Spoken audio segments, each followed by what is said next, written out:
2026-এ আপনার পারিবারিক জীবনের কিছু স্ট্রেস থেকে আপনার বেরোনোর যোগ আছে।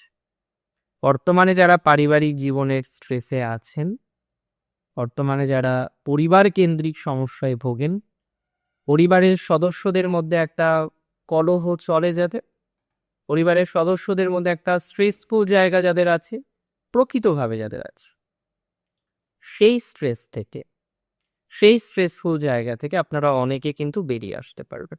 একটা হাই প্রবাবিলিটি আছে, জানেন তো, যে আপনার এত স্ট্রেস, এত যন্ত্রণা থেকে বেরোনোর জায়গা কিন্তু রয়েছে।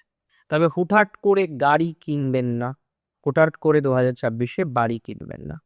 অনেকে মনে করেন না বাড়ি কিনে নেবো, অনেকে মনে করেন গাড়ি কিনে নেবো। আরে বাবা, হুটহাট করে করা যাবে না। যা করতে হবে, যেটুকু করতে হবে, বুঝে শুনে করতে হবে। হুটহাট করে সিদ্ধান্ত নেওয়া মানে বিপদ, হুটহাট করে সিদ্ধান্ত নেওয়া মানে সমস্যার, হুটহাট করে সিদ্ধান্ত নিলে কিন্তু প্রবলেম হয়ে যাবে। সো কোনোভাবেই হুটহাট করে সিদ্ধান্ত নেবেন না, যা করবেন বুঝে শুনে করবেন।